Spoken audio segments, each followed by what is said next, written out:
Hello, I am with Dr. Alex Zimmer, who has no relation to Zimmer implants. Unfortunately. And I lectured here yesterday in Winnipeg, Manitoba, Canada, and I thought this was a very interesting when I met you.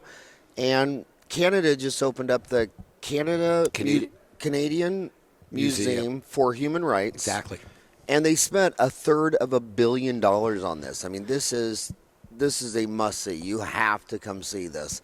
And then I found out that you were a dentist, but you were a volunteer tour guide. Absolutely. And I thought this would be a really cool podcast to, it's all things dentistry. So here's dentists, and you said your kids are raised, and this is your hobby. How did being a tour guide at a museum for human rights become your hobby? Well, I'm a very proud Winnipegger, and when I heard that there was an opportunity that they were looking for volunteers for this building that was just being built, we had no idea what it was going to look like. I applied for a job working here. I didn't realize that there was going to be a whole interview process, an hour interview. Howard, I don't know when the last time you were interviewed for a job, but we were interviewed, and there was a whole training process. And I was lucky enough to be here for the opening, which was a great ceremony, and there was this great excitement. So on my Fridays, I don't work. I come and volunteer for 3 or 4 hours, and I'm not an official tour guide, but I join everyone else. And the exposure the city is getting, as you said, this is a fabulous museum, is absolutely great. Individuals are from all over come in for, they have a business meeting, but they come to this museum, and they are all amazed by the displays, by this concept of this museum, and the architecture. Because you would think of a Canadian museum to be in your capital of in Ontario. Yeah, in Ottawa. That's correct. In Ottawa, Ontario. Yeah. And this is on the which is on the east side by Toronto, and this Right. is more in the central above North and South Dakota. There was a philanthropist, Izzy Asper, who had this vision to educate people, and he lobbied hard. And as you said, $351 million, $160 million of that come from private donations. You know how much work that is. And it's the first national museum that is outside of the capital city of Ottawa. And, there were a lot of skeptics, but here's a gentleman with a vision who's unfortunately passed away, and his daughter, Gail, has continued with this vision and developed this wonderful piece of architecture. So you're a tour guide, and you've got thousands of dentists there. Give them a mini oral tour of the museum. Sure. Anton Predock, which was a New Mexico architect, developed this fantastic building. Architecturally, it has the clouds. It has this great Tower of Hope, and his feeling is you come from darkness with the violation of human rights to lightness, and the size of the building is, I think they say it's 4 or 5 sizes of a football field, is that, human rights people are violated with no space, and here they give you lots of space to walk around and to move around. And so from an architectural standpoint, it's beautiful. Alabaster ramps, there's a kilometer to walk down, which is spectacular. And then I believe there are 7 different galleries, and there's a real respect for the Aboriginal people, and this is sacred land, and there's a lot of respect. So the major gallery, there are galleries for the Aboriginal. There's a Canadian gallery, which is the largest gallery, which has Canadian stories. And I'll step back a step. This museum isn't a museum of artifacts, it's a museum of dialogue. And when you start walking through the museum and you see the violation of the world, you really appreciate, democracy and freedom for people. And the 7 galleries all have different stories of insights until you come up to the top of the tower, which is 23 stories high, to have a beautiful view of the flat prairies. They say you can see your dog running away for miles on that. And I think there's a real appreciation for human rights. It was amazing how the human rights violations. I mean, there's the obvious ones, the Holocaust, slavery, so many. But so many stories. You're right. This isn't a museum of artifacts. It's a museum of stories. Yeah. And today I learned of several stories that I had never heard of before. Aborigines in Tasmania, Yeah. just on and on. Yeah. In fact, the most interesting one, I mean, not most interesting, but bizarre, is like even little things, very little Yeah. things, like women couldn't run in the Boston Marathon until Yeah. 1971. Yeah. And your mind doesn't think that it started out that way, but it obviously did. And it took some brave woman to keep running and getting thrown out and, to push the issue. And it's like, wow. And we take so many things for granted. Yeah, absolutely. And I think you're absolutely right. Over the course of the year and a half that just over a year that I've been here, there are so many stories. Every time you find something else and you shake your head and you say, wow, I've got to do something in this world, or I've got to be aware of what's going on. And especially during these times, you realize how important it is to realize that, we've got to, that we're very fortunate in this part of the world of what's going on. And hopefully there aren't more violations, but hopefully we can learn from our experiences of the terrible things that have happened. And it's funny how history is always repeating itself. Like, today we're learning that, the Americans and the Canadians were turning back boatload refugees of Jews in 1939. And then here it is in 2015, and we're turning back Syrians, who we know it's basically they're going to go back to very bad circumstances. And sometimes you think that, we become a little ignorant about things. And one thing with the Museum of Dialogue that you say, oh my God, I never realized that something like that happened. And as you said, so many things have happened in our lifetime, which is hard to imagine. You talk about 1970, you talk about women's right to vote. They had a ballot box from South Africa, and it's just hard to imagine that people aren't allowed to vote. It's something that we take for granted. There's always a story. On the second floor, there's a booth where you can go in privacy and you can tell a story. And if it's a story that they feel is important, they'll add it onto one of the galleries. So it's an evolving galleries at this museum. So, what is a human right?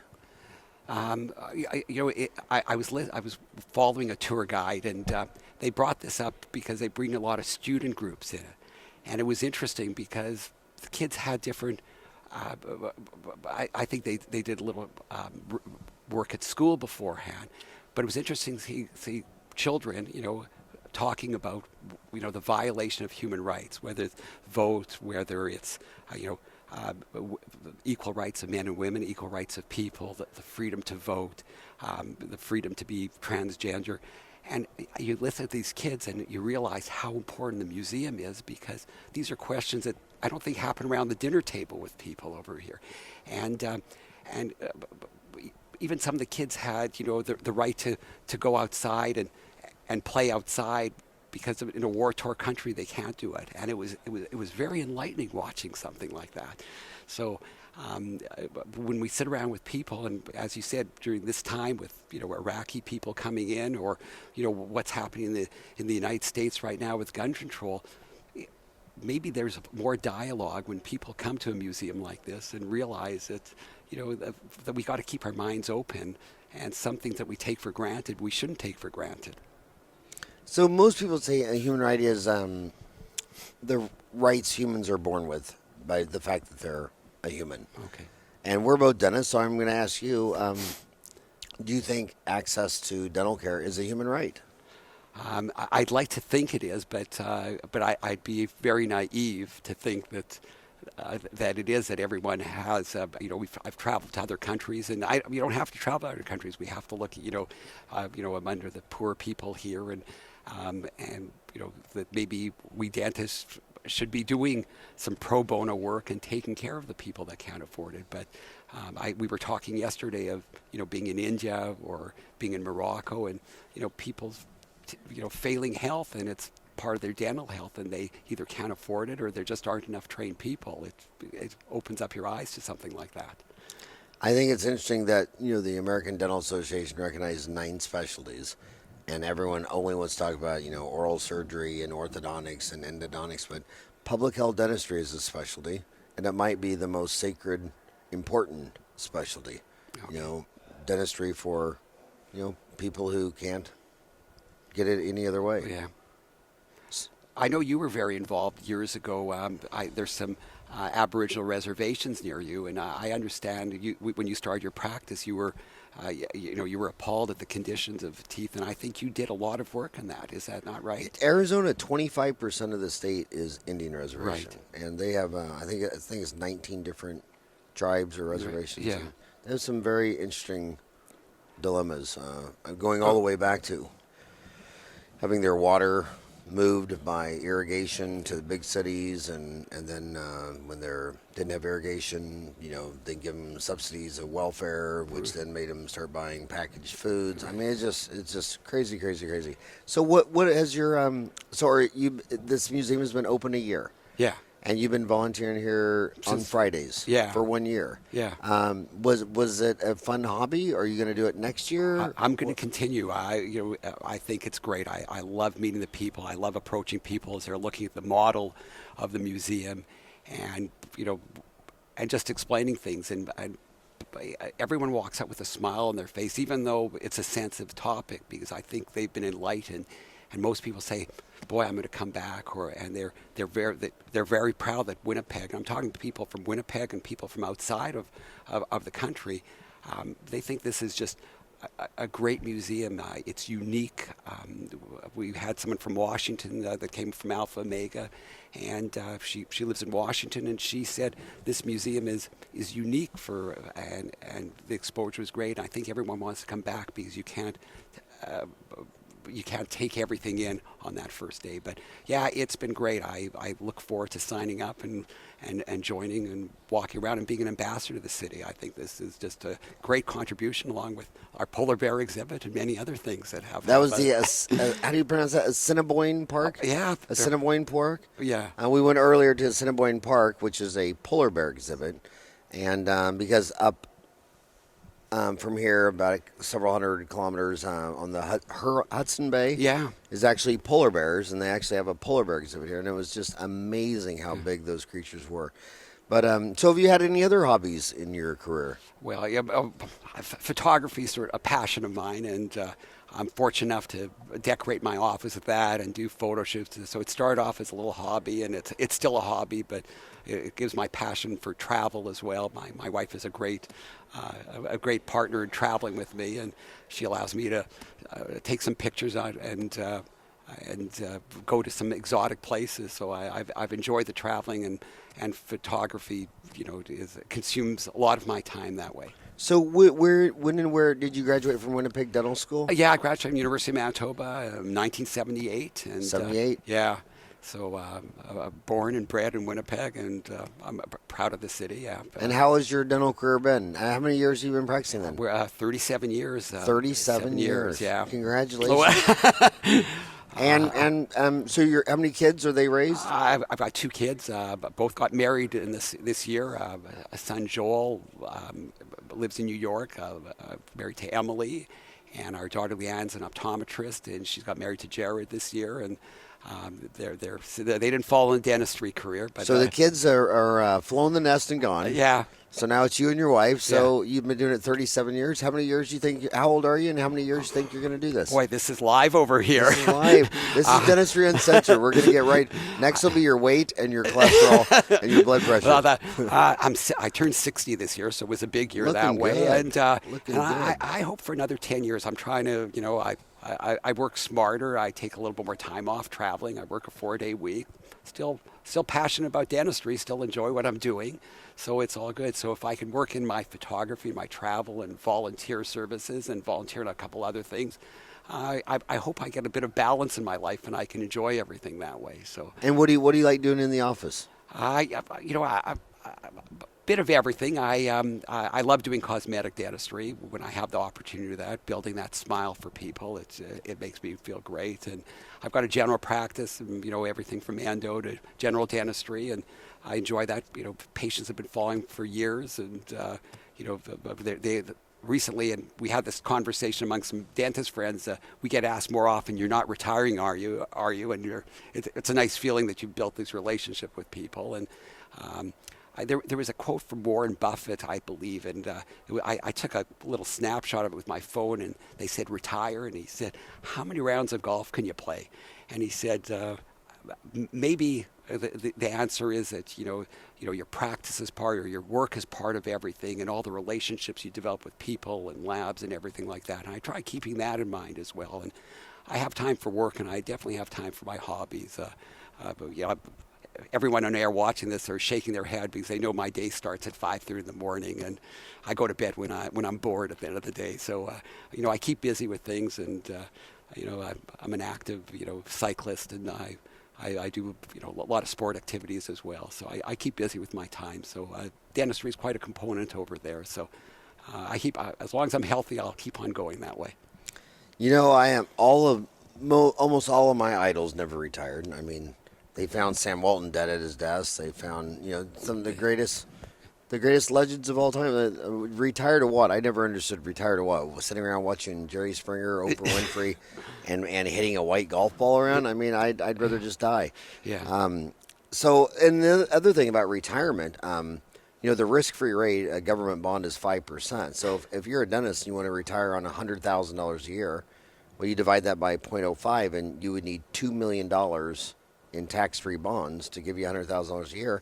So every time a dentist continues to work to just make $100,000 a year, that's equivalent to $2 million more in their savings account. So I don't know why anybody would stop. So last but not least, how's the economy of Canada? You've been here. You've been practicing 37 years. Yeah. It's 2015. It's almost time to change to 2016. How's the economy? There are worries about the economy. I think people are in Manitoba, because our economy is pretty diverse. I don't think it hits us as much as places like Calgary, where they're depending oil and gas. But I think there is a concern that our economy is resource based, and with everything that's going on, there are concerns about the economy, and the reflection of the U.S. dollar will raise prices. But I think people are pretty positive in this province.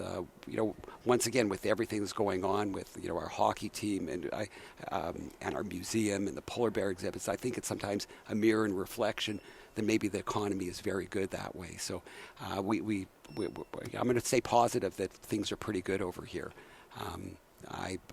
We'll watch our neighbors to the south and see what happens with the economy that way. What's your feeling about the U.S. economy? Well, the smartest people that I've listened to, from Warren Buffett on, says that you cannot predict it. There's no evidence of anybody predicting Monday's stock market opening, the economy, or whatever. But it seems like it's not affecting your dental practice or your income or your life. Yeah, everything seems quite good that way. So. I want to commend you on your hobby, though. I think coming here working at a human rights museum is very commendable, and I hope that our viewers. What if they wanted to look at this on a website? Do you know what the www. I think that we'll use Google Google search and Ryan? Canadian Museum for Human Rights, or CMHR, and it's cmhr.org. Can you? What's the website here? What? It's humanrights.ca. Oh, humanrights.ca. Yeah. Okay. Humanrights.ca. Let's see if she's right. Humanrights.ca. You are a winner. Thank you. So go to humanrights.ca and learn more about the Canadian Museum for Human Rights in Winnipeg, Manitoba, Canada. And I think it was fascinating. If you're ever in the western part of Canada, you must stop by and see it. Truly amazing. Amazing. And there's lots to do in Winnipeg as well. There are great restaurants and great friendly Manitoba, great hospitality here as well. And thank you for getting up on a Sunday morning to come meet me and my son Ryan and down here. Thank you very, very much. Pleasure, Howard. Pleasure. Thank you.